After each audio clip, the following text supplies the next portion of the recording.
Welcome back to the Real Arsenal Deal podcast. This is your host, Rav, recording this Wednesday afternoon over here in Melbourne. How are you today, wherever you are in the world? Thank you for tuning in. It's been a few eventful days, hasn't it, for Arsenal since the awful performance and deserved loss against West Ham on the weekend, and of course Liverpool defeating Man City the day after to go 11 points clear. I tried to record something yesterday. It's just a bit strange, the current feeling, the current mood, as positive as everyone has tried to remain, and I certainly have done my best to try and maintain the positive outlook and the hope, or the hopium, I guess, if you want to call it that. I was still somewhat hopeful, leading into the weekend. Obviously, the results, the swing in terms of the points tally over the weekend is almost catastrophic in terms of Arsenal's Premier League title chances. I think in my head, I've compartmentalized that now. Just a couple of days ago, it was a different mentality. However, now, just internally, I know everyone still says all the right things, and Arteta certainly does, which I'll come to in regards to his press conference. Internally, though, I think there is a resignation of the reality of our situation. So yeah, what a positive opening that was, right? If you think that was a bit bleak and dour, the one I tried to record yesterday was even worse. I didn't continue too far in yesterday's recording, and I've deleted it. It's not worthy of publishing. It was just a bit. I'm a bit scrambled. You could probably even sense it now, right? It's hard to be too angry or critical, because there is the predictable element to all this, right? What's happened since the injuries, not strengthening in January. There's been that sense of inevitability, and the extra couple of days for me to process has just allowed me to really delve into that. Like, why am I feeling almost numb? Almost numb is a good description, I guess. Why am I feeling a bit numb and hollow? And I will share that. I'll share that right now. Actually, just reorder my talking points, because I think this is important to get off my chest. Later on, I'll touch on the Forest preview. Arsenal back in Premier League action tomorrow morning for us over here in Melbourne, 6:30 a.m. kickoff. I really love that time. I'm up and about early anyway, so I'm looking forward to watching that with my sons. We'll talk more about the Arteta press conference and just where things are positioned right now in Arsenal's season. And of course, the need for a sporting director, and why, as time goes on, that appointment, the choice of that acquisition becomes absolutely crucial. So look, I'll just continue with what I was saying a moment ago. For context, I've followed Arsenal for 30 years, and there's been obviously a lot of glory in that time, and a lot of unfulfilled promises. Right? We have been close a number of times, and there's just to set the record straight. I'm not one of those fans who just think it's some birthright for Arsenal to win everything every season.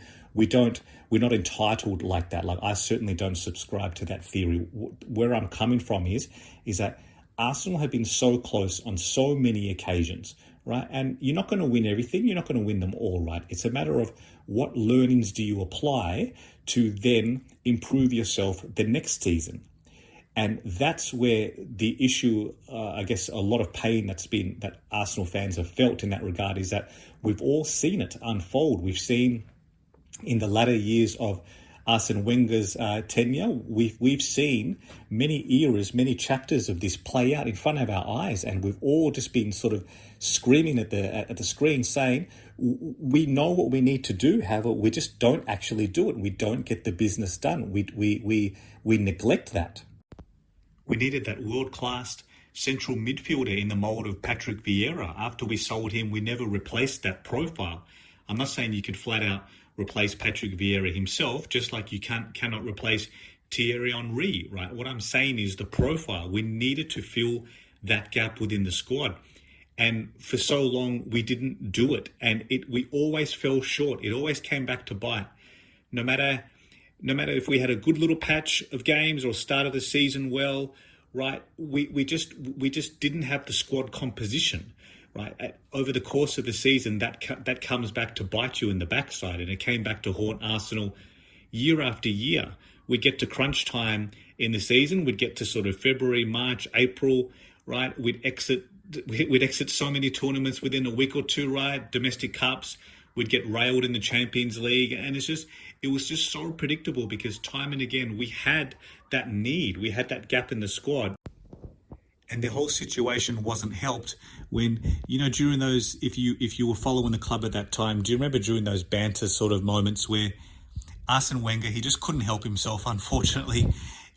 When he would always, like when there was a world-class star, someone else rose to prominence, someone else signed him, we'd always hear Wenger say something like he tried to sign him. I scouted him at so-and-so or whatever youth club they were, or they did a trial at Arsenal and didn't sign him for whatever reason. And how many times did it just, you'd see them dominate elsewhere. Off the top of my head, remember Kante when he broke through at Leicester, and then Chelsea, of course. He was pivotal. He won 2 Premier League titles back to back, with one with Leicester, and then when he was sold to Chelsea. And how many times we have to sit back and listen that we could have had this player, we could have had that profile. He would have been perfect to sit in our midfield, right, with the balance of attackers Arsenal enjoyed during those years. And we had wonderful attackers. We had the likes of Rosicky, Cazorla came through. We, of course, then signed, Ozil, Sanchez, right? But time and time again, we didn't have that world-class central midfielder, world-class centre-half, right? A world-class goalkeeper. We just didn't have the entire picture. We had many pieces of it. However, we couldn't complete the puzzle because there were just enormous gaps missing. And it was so predictable because we would be watching year after year, Arsenal would just fail to act in the market. Whether it was Wenger or whether it was the board, obviously it was a very different time at Arsenal, shared ownership structure, and this is going back quite some time. I know that the point what I'm relating to now is that it's been so long since I can actually recall that feeling of back then, that era of inevitability, this predictability that Arsenal are going to fall short because we didn't act in the market. And of course, in the last 4 to 5 years under Arteta, and since KSC have taken full ownership of the club, we've seen a drastic shift away from those years. Aside from the first year or two when, again, there were question marks over Edu's relationships with certain agents, and we were doing some odd things in the market, such as signing Willian and whatnot. But there was a clear marker. It was around 3 years ago. I think you probably all know what I'm referring to, where the club said, all right, that's that. We are going to invest heavily in that under 23 age profile. We are going to, we know some of these transactions come at a premium because we're buying from the Premier League, within the Premier League. We're buying English, a number of English players as well, but also proven in England, right? We're trying to mitigate the risks of the signings of like the acquiring the likes of Pepe, who, put up ridiculously good numbers in foreign leagues, in Ligue 1 and France and whatnot, but cannot replicate that in England. So we paid the premium for that. We were prepared to do it. So we bought the likes of Ben White for £50 million. We bought a number of other players within that window. There was some incredible business done. The likes of Odegaard, it was a steal really at 35 million. So you can probably see what I'm referring to, that we had a strategy, we had a plan, and it has paid dividends because it is propelled Arsenal back to back into the conversation. I was about to say to the top of the Premier League. Oh, geez, I wish I could say that, but it's propelled us back to being in title contention. To really to earn our way back into that conversation. The whole point of this little monologue is that it's been year after year of consecutive improvement. Arsenal have a strategy, invested heavily in the squad. We've identified that the talent ID largely has been fantastic. Sure, you're not going to get every single signing right, and there have been a few who slipped through the cracks who haven't quite worked out. Vieira's probably the standout, given the price we paid for him. So look, it's not flawless. No strategy ever is. However, year after year after year, we identified the gaps in the squad. we invested heavily, we got deals done, and even if we couldn't get Plan A, like you remember it's geez, what a bullet we've dodged now in hindsight. But we went so hard for Mudryk, we pivoted very quickly within a few days to finalise Trossard for a third of the price and probably triple the output. Jorginho came after we tried to sign Caicedo from Brighton. And then, of course, we signed Declan Rice for £105 million. It was the type of transaction that Arsenal just weren't known for, because for so long, right, it's not just the price, right? It wasn't just the price that was that for Arsenal to show that sort of level of ambition and investment. It was the fact that we are signing a world-class Premier League proven player, still with his peak years to come, whilst he was heavily sought after by the likes of Manchester City. It was a statement signing. It signified such a different. This Arsenal was different. We mean business. We are a destination club. We attract players of the top shelf. Queuing up to join Arsenal, to join Arteta. You see almost every signing we've made, how glowingly they refer to him in having conversations with him over the phone before signing, when he shares his vision with them, what he's trying to do with the club and how he sees that player fitting in. Time after time that they want to sign on the dotted line. You've seen it there's a host of examples. Kai Havertz, another one, right? So players want to come to Arsenal. They want to work with Arteta. They want to be a part of what we're building. And for so long, Arsenal haven't been able to get those transactions done. And we did. And we did it in consecutive seasons. It was just brilliant. You could see the trajectory the club was on. So to fast forward to now, and yes, so much has been made of the January window and our failures there. And it was a failure at the time. Let's not sugarcoat this. It was a failure not to act, because we suffered the Saka injury in late December. So the club knew that we were already short. We were already short last summer with the investment made probably in the wrong areas of the pitch in hindsight, right? Like we invested heavily in Calafiori and Mikel Merino.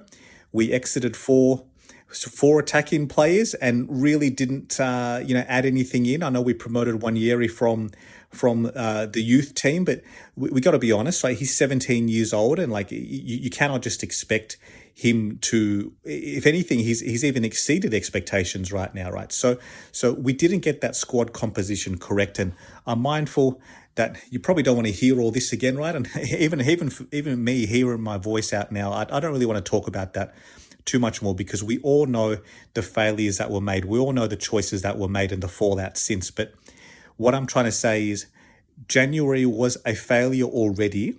And then literally the next game after the window closed, we suffered the Martinelli injury against Newcastle, right? To add further insult or further injury to the insult of bowing out of the Carabao Cup. And then, of course, Havertz in Dubai, right? So we've been unlucky, yes. We all know that. However, we've taken the gamble to expose ourselves to such a risk, and it's absolutely backfired. It's really been thrown back in our face. And this is the whole point of the number of words I'm putting to this. And again, I'm sorry for having to endure this again. I'm going somewhere with this, is that I have not seen Arsenal be this, what's the right word? It's basically negligence. I have not seen Arsenal be this negligent, this illogical, this irrational in squad building, squad composition, choices made in the transfer market. I have not seen this since like a decade ago, during that era that I referenced before, during the Wenger era. Like, it's just, if anything, we should be I'm feeling a bit blessed that for so long the club got the strategy right for so many years. However, the feeling I've experienced in the last day or two, it's really sucked. It's been really, really disheartening. It's been so flattening, and I delving into it more. And why is this troubling me so much? It's because of that.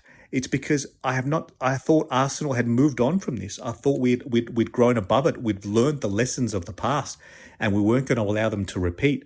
Yet right in front of our eyes, for a host of reasons, it's happened. And it's basically season derailing. Like our season's been derailed. Let's again, don't want to be too doom and gloom and sugarcoat this. However, how can we consciously sit here right now, having to deal with a makeshift forward line of Mikel Merino? All credit to him, tried his best. Ethan Wanyeri, all credit to him again, 17-year-old breaking through, and Raheem Sterling, who, as they all admitted, was never part of the plan. It was a deadline day panic loan, right? How can we be in this position? How can we hand on heart say that this is right and that this should have happened and this was allowed to happen and this is how we're going to win trophies? I mean, it's basically incompetence in terms of squad composition. It really is. And it shouldn't have happened. And I think we all feel that in some capacity. It just shouldn't have happened.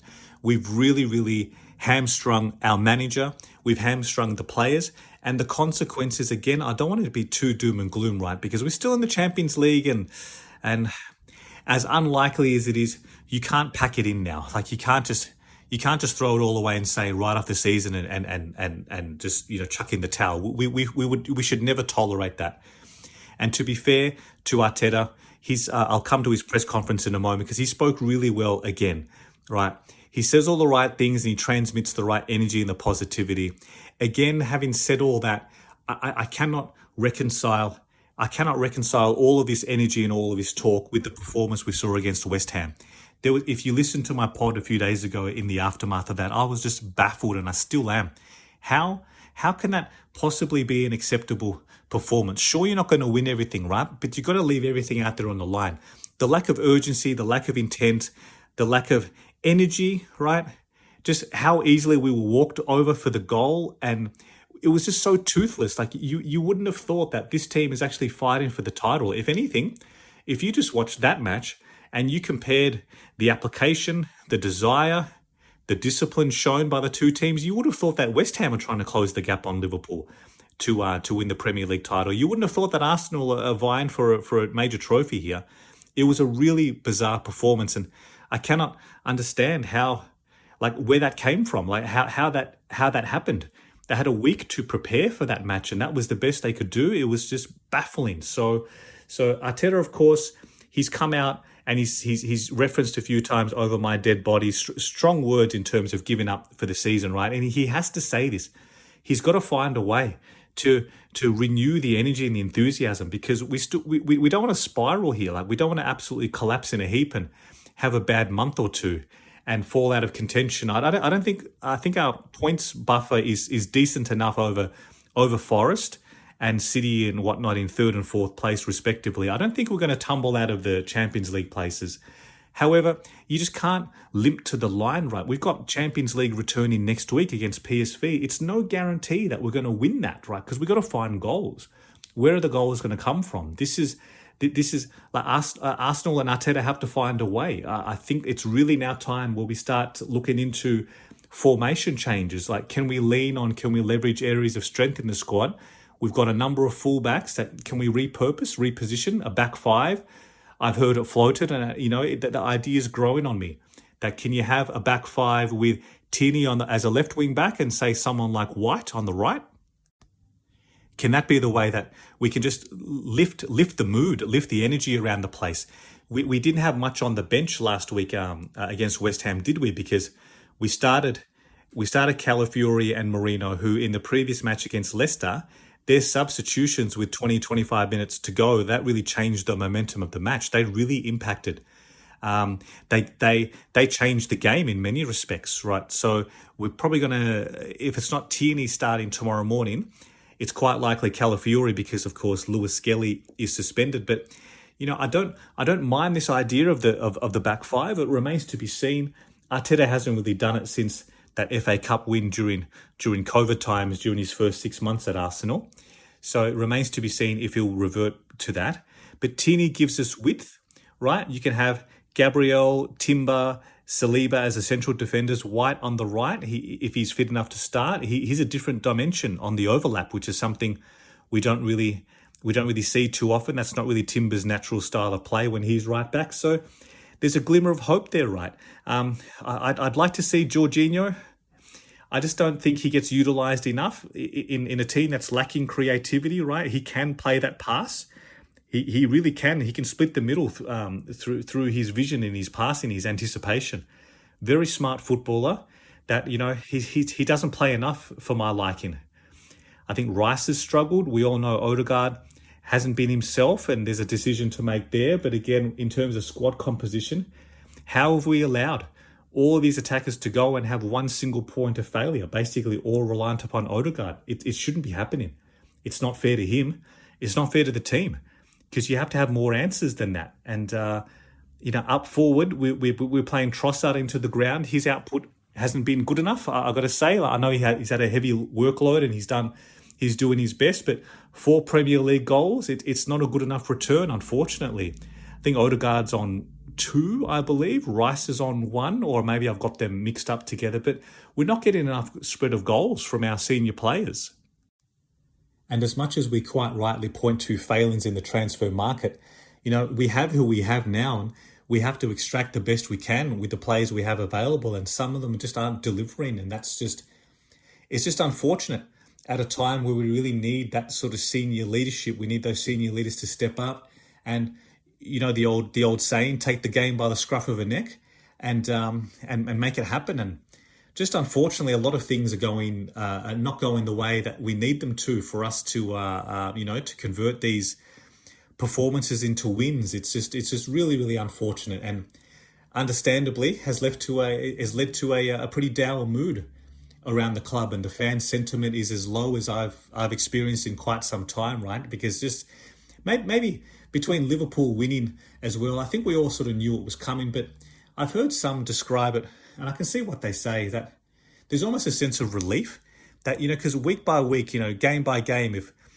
how reliant upon we were of Arsenal somehow miraculously, eking out 3 points in the Premier League and hoping Liverpool draw or drop points. And that wave of hope you ride, sometimes it's the hope that gets you, is that, people were struggling with that, because it's so up and down. It's like a roller coaster. And last week we were up on a high. We thought it was back on.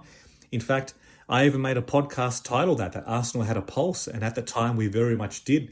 How emotional though the highs and lows can be, because then just a few days later, when we see the set of results over the weekend, and we just come bang crashing back down to earth, right? And it's just really, really flattening. So some have described it as a bit of relief that in their own heads they've compartmentalized it now, that Liverpool winning and us losing, that's that for the Premier League, and we just have to view the season in it from a different lens right now, and just I can understand that, and if everyone has their coping mechanisms, right, I totally understand it. So for me, I think the title's done. For me, there's more to it now. It's about professional pride, our dignity. Like, if we're going to go out, let's not go out in a whimper like we did right over the weekend.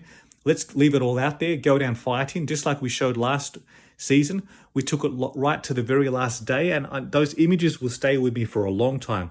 Basically, Havertz scoring the winner late against Everton on the last day of the season. He's almost in tears, because we probably knew the result of the City match, that the title wasn't coming our way, right? So that was really special to me, right? Because they believed.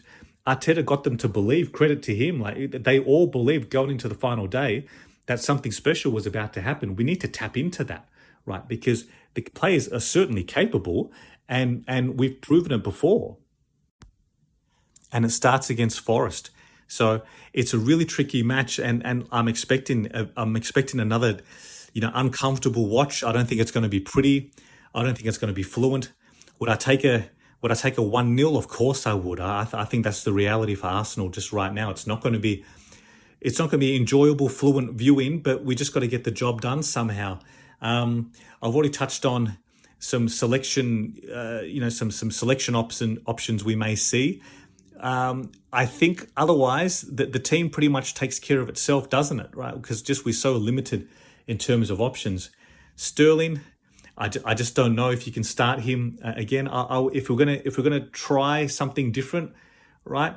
If we're gonna try and bring on a forward in the second half, even to impact the match, at what point do you give Nathan Butler or Yudeji a go?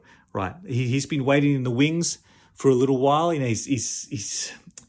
You sometimes just don't know what someone's capable of until you try them. So, of course, Arteta sees them all in training. He knows he has his own metric and measurement on who is ready and who we can trust to come on and do a job. But we're at desperation times now, right? So we can't keep grinding Wanyeri and Trossard into the dirt. You know, Marino, again, he tried his best, but you saw very early on in the match that he's not a centre forward. He's just not a centre forward. He was tracking back on the edge of the box against West Ham. You know, those are his midfielder instincts. He's got to be further up the pitch to be that target man in certain situations. And you just can't manufacture these things, unfortunately, right? Sometimes the players have the innate ability and experience, or they don't. And that's the reality of our makeshift lineup right now. So it's going to be tough. It's not going to be pretty. It's not going to be easy. We just somehow have to find a way, right? Because we need to arrest that momentum back. We've got Champions League next week against PSV, who are probably licking their lips, right? Looking at Arsenal right now in this low moment. They're going to come out all guns blazing against us because we're probably as gettable as we have been for a long time. We trounced them a year or two ago 4-0 in the Champions League under very different circumstances, of course. But right now, it's just it's a bit of a struggle. So Arsenal just have to find a way, dig in and find a way. And the last thing I'll touch on before finishing up this podcast is sporting director. So we continue to hear that Arsenal, of course, are full steam ahead in the recruitment process for the new sporting director to replace Edu's departure. And the more and more this goes on and the more we experience the consequences of last summer's failings and the window just gone in January, the more it underlines the need to absolutely get this right. It needs to be the right candidate. I would like to see an external candidate be appointed. Some names have been linked across from European clubs. You probably read them as much as I have. I think we need to go external for this one. I don't think we should appoint Jason Ato. From all reports, you know, he did his best over January. But I've touched on a few weeks ago. I mentioned in a podcast that just the need of having like that senior authority figure in the room, the type of person who can get deals done. So often in my career, I have a corporate banking background. I was a senior manager for many years, and this saying became more and more true to me as time went on. Sometimes it's not what you know, it's who you know. Leveraging relationships and contacts, it is so important. Not in just getting deals done or deals finalized, but actually opening the door to begin with, right? Having a prominent, experienced, established figure as a sporting director, all of a sudden your phone starts ringing of things that wouldn't even be possible, right? Had you acquired someone else or someone more junior. So we need that person to be well established, have an excellent track record, have excellent contacts across the European market and of course globally, right? We need someone then who has that leverage, the extensive relationships, but also, and this is equally as important, someone who can speak with authority and can sell a vision, can sell a project, and has the authority from above, right, to get a transaction done, to get a deal done. Whoever that person then needs to convince, whether it's convincing Arteta about a certain transaction, right, giving their direct, honest feedback, liaising with Tim Lewis, who's the conduit, of course, to the Cronkies, liaising with Josh himself or Richard Garlick. You need someone who's got that authority to be able to delegate, instruct, and communicate with absolute intentional purpose. I cannot understate this enough. And even in addition to that, right, you need someone who can just speak with authority to the fans, to the public, to us, right? Give that sense of assurance that, you know, this person exudes confidence and belief and positivity, right? And that applies to everyone. When they're instructing lawyers and advisors and representatives and agents, right? You need someone who you just know, okay, I'm going to get this done because this person said so, right? It's so important. Arsenal are at such a juncture right now that we need the proper person in this job. Because remember, whilst we all know, of course, we all know the gaps in the squad that need addressing ASAP once the market opens this summer. We all know where they are. We also got to keep an eye on those contracts that are, you know, Gabriel is due for renewal. Saka will be due for renewal. Saliba, they'll be entering 2 years left on their contract. And, you know, there's you're going to start to get a bit nervous. They as well are going to be looking to who the club appoints.